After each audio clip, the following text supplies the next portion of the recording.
ప్రజాపాలన ప్రజా విజయోత్సవ కార్యక్రమంలో భాగంగా హుస్నాబాద్ పట్టణంలో కాంగ్రెస్ పార్టీ ఆధ్వర్యంలో ర్యాలీ నిర్వహించి కాంగ్రెస్ పార్టీ కార్యాలయంలో విలేకరుల సమావేశంలో జిల్లా గ్రంథాలయం చైర్మన్ కేడం లింగమూర్తి మాట్లాడుతూ ప్రజాపాలన ప్రభుత్వంలో పేద ప్రజల కోసం ప్రవేశపెట్టిన సంక్షేమ పథకాలపై గ్రామాలలో చర్చించాలని అన్నారు. ప్రజాపాలన ప్రభుత్వం ఏర్పడి 1 సంవత్సరం పూర్తయిన సందర్భంగా ప్రజలందరికీ కృతజ్ఞతలు, శుభాకాంక్షలు తెలిపారు.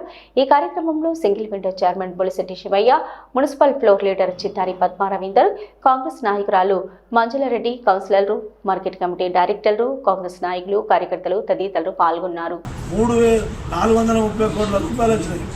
565 కిలోమీటర్లు గౌరవెల్లి పంట కాలువ పొడుగు లాస్ట్ మాడికి వారాలంటే మొన్ననే ప్రియాంక గాంధీ వచ్చి నవంబర్ 24 నాడు మెడికల్ కాలేజ్ ఇస్తారు. 150 పడకల మెడికల్ కాలేజీ కోసం అక్కడ హాస్పిటల్ కట్టే మొన్ననే మంజూరు అయింది. అంటే ఎన్నో జరుగుతుంది. ఇండస్ట్రియల్ పార్క్ అయింది, తర్వాత పెద్ద స్టేడియం అయింది, పెద్ద స్కూల్ అయింది, నాగనపల్లి బార్డర్లో. మనం 3,500 ఇళ్ళు వస్తుంది. 4,16,500 ఇళ్ళు మొత్తం. మన ప్రాంతాన్ని కూడా అభివృద్ధి చేద్దాం. మన ప్రాంతానికి ఒక మెడికల్ కాలేజ్ లేదు, ఇంజనీరింగ్ కాలేజ్ లేదు, విత్తనాల ఫ్యాక్టరీ లేదు, ఏమున్నది ఇక్కడ? ఒక షిప్ లేదు, ఒక రైలు లేదు. ఏదో రైలు తీసుకొస్తాం అన్నారు టీఆర్ఎస్ నాయకులు. సిద్దిపేటలో పోతాం అన్నమాట. రైలు పూత అన్నారు, పూత వచ్చినా సరిపోతుందిరా బాబు అనుకుంటే పూతలు అలా పోతున్నా. అది ఇక్కడెక్కడో అదేది కలెక్టరేట్ కట్టిస్తాను రామ్నగర్లో. తర్వాత 2,000 మందికి సరిపడే బడి కట్టిస్తాను. మాట్లాడినోడు అంతా అడ్రస్లో కూడా పోయి వేషాలు వేసి తిరుగుతారు. హుస్నాబాద్ పట్టణానికి మరి దాదాపుగా 10 కోట్ల రూపాయలు హుస్నాబాద్ పట్టణాభివృద్ధికి సీసీ రోడ్లకు కానీ మురికి కాలువలకు కానీ మరి శంకుస్థాపన వారి చేతుల మీద చేయడం కూడా జరిగింది. ఎల్లమ్మ చెరువును సుందరీకరణ చేయాలనే ఆలోచనతోటి tank bund, mini tank bund చేయాలనే దానికి గత ప్రభుత్వంలో 6 కోట్ల రూపాయలు ఇస్తే భూములన్నీ అత్యలేకుండా పోయినాయి. కట్ట పని కూడా నాణ్యత లేకుండా పోయింది. మరి ప్రభాకరన్ గారు మన హుస్నాబాద్ నియోజకవర్గానికి మొట్టమొదటిసారిగా మంత్రి అవడం మన అందరి అదృష్టం. మంత్రి గారు మన రైతాంగం కోసం, మన కోసం మన 431 కోట్లు గౌరవల్లి బండిపల్లి ప్రాజెక్టు కింద మరి కాలువలకు శ్రీకారం చుట్టిండు. ల్యాండ్ సర్వే అవుతుంది. అతి త్వరలో కాలువలు పూర్తయిన తర్వాత అప్పుడు మనకు పంటలు పండి మనందరం 2 పంటలు పండినప్పుడు సస్యశ్యామలంగా ఉండి ఇవాళ 7వ తారీఖు డిసెంబర్ 7 నాడు ఇవాటికి 1 ఇయర్ అవుతుంది. అప్పుడే సోనియా గాంధీ మన స్టేడియంలో మీటింగ్ పెట్టి ఆ రోజే ఉచిత మహిళలకని బస్సు ప్రయాణం అని ఆ రోజే చేసింది. మన హెల్త్, మన హాస్పిటల్ పోతే అప్పుడు వైఎస్ రాజశేఖర రెడ్డి ఉన్నప్పుడు ఆరోగ్యశ్రీ ఉంది, అప్పుడు 5 లక్షలు ఉంటే ఇవాళ 10 లక్షల హెల్త్ కార్డు చేసింది. మన ఆరోగ్యాన్ని కూడా మన దగ్గర ఒక గుంట అమ్ముకున్న 1 లక్ష 2 లక్షలు రాని స్థితిలో ఉన్నా కూడా ఇవాళ మనకు 10 లక్షల హెల్త్ కార్డు, ఏ హాస్పిటల్కి పోయినా మనకు హెల్త్ ఆరోగ్యంగా 10 లక్షలు చేయడం జరిగింది. ఉచితంగా 200 యూనిట్లు ఒక ఇంటికి, ఒక 2,500 మహిళకి ఇయ్యలేదు అని అంటారు. కానీ ప్రతి ఇంటికి కరెంటు కాల్చుకుంటే 1,000-1,200 రూపాయల బిల్లు మాఫీ అవుతుంది. ఇవాళ మనకు ఉచిత కరెంటు 200 ఉచిత కరెంటు ఇవ్వడం జరిగింది. అదేవిధంగా ఆనాడు 1,200 రూపాయల గ్యాస్ కట్టేది, ఇవాళ మనం 500కే గ్యాస్ కడుతున్నాం. కొన్ని గ్యాసు పాస్బుక్ నెంబరా ఏదో విధంగా మనకు మిస్ అవుతున్నాయి కావచ్చు. కానీ ప్రతి మహిళకు 200 యూనిట్లు, ప్రతి ఇంటికి 200 యూనిట్లు కరెంటు వస్తుంది, గ్యాస్ ఉచిత గ్యాస్ వస్తుంది. అది మళ్ళీ ఏకదాటిగా మన తెలంగాణలో ఫస్ట్ 2 లక్షల రుణమాఫీ కూడా చేయడం జరిగింది.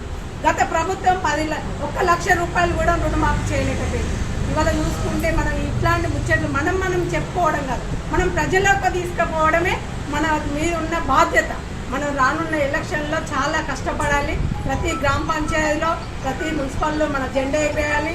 ప్రతి కార్యకర్త కష్టపడాలి. ప్రజల ఇళ్లలో వెలుగులు అందించినటువంటి ఉచిత కరెంటు విషయం కానివ్వండి, మహిళా సాధికారత కోసం ఉచిత బస్సు సౌకర్యం కల్పించినటువంటి మన ఆర్టీసీ మన పొన్నమన్న గారి ఆధ్వర్యంలో జరిగినటువంటి విషయం కానివ్వండి, అంతేకాకుండా యువ వికాసానికి 50,000 పైగా ఉద్యోగాలనిచ్చి దారి తప్పిన తెలంగాణకి దారి చూపిన మన ప్రభుత్వం ఈ రోజుకి సంవత్సర కాలం పూర్తి చేసుకుందని మనం ధైర్యంగా చెప్పుకోవచ్చు.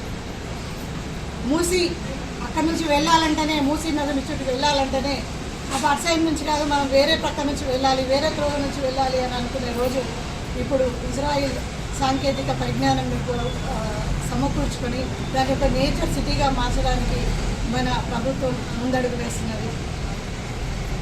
అమరుల ఆశయాలను, ప్రజా సంక్షేమాలను ఒక త్రోవలో అంటే ఒక సక్రమమైన మార్గంలో పెడుతున్న మన ప్రభుత్వానికి ఈ ఓర్వలేని ప్రతిపక్షాలు వాళ్ళ పాలనలో, గొర్రెల పాలనలో అవినీతి, అక్రమాలు, పేపర్ లీకేజ్ లాంటివి ఉంటే మన సంబరాల్లో అభివృద్ధి, సంక్షేమం, ఉద్యోగాలు ఇవన్నిటిని చూసి కూడా ఓర్వలేని వాళ్ళు ఎన్నో మాటలు మాట్లాడుకుంటూ ఉన్నారు. దయచేసి ప్రతి ఒక్క కార్యకర్తకి ఒక బాధ్యత ఉంది. ఎందుకంటే ఎన్నో రోజుల తర్వాత అంటే 10 సంవత్సరాలు వాళ్ళు చేసిన అప్పులన్నింటినీ మన మీద వేసి ఈరోజు ఇంకా అమలు పరుస్తలేరు అని అంటే మనకు ఒక బాధ్యతగా స్వీకరించి మనం చేసే పనులు కూడా ఇంకెంతో ఆలస్యం ఏం లేదు.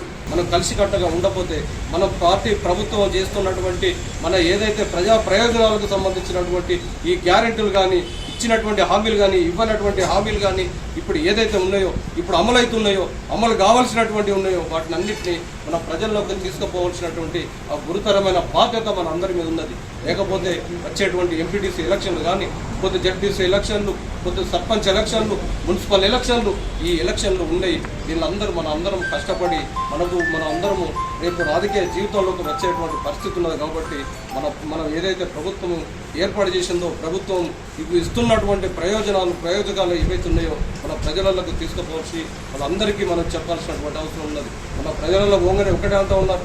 మా పెన్షన్లు ఏమైనాయి, 4,000 ఏమైనాయి, స్త్రీలకు ఇచ్చే 2,500 ఏమైనాయి, రైతు రుణమాఫీకి సంబంధించిన 2 లక్షల పైన ఉన్నటువంటి ఏమైనాయి, ఇండ్లు ఏమైనాయి అనేటువంటి ప్రశ్నలు ప్రతి ఒక్కరికి ఇప్పుడు వస్తూ ఉన్నాయి. కానీ మనం చెప్పాల్సినటువంటి బాధ్యత ఏమున్నది? జరిగినటువంటి విషయాలను కూడా మనం గుర్తు చేయాలి. జరగబోయేటి కూడా ఇప్పుడు ఉన్నటువంటి కొత్తగా వచ్చేటువంటి మహిళలకు సంబంధించినటువంటి 2,500 రూపాయలు కానీ, ఇళ్లకు సంబంధించి నిన్ననే మన 5 లక్షల రుణము, 5 లక్షల ఇంటికి సంబంధించినటువంటి ఒక యాప్ కూడా నిన్ననే రాష్ట్ర ప్రభుత్వం ఏర్పాటు చేసింది.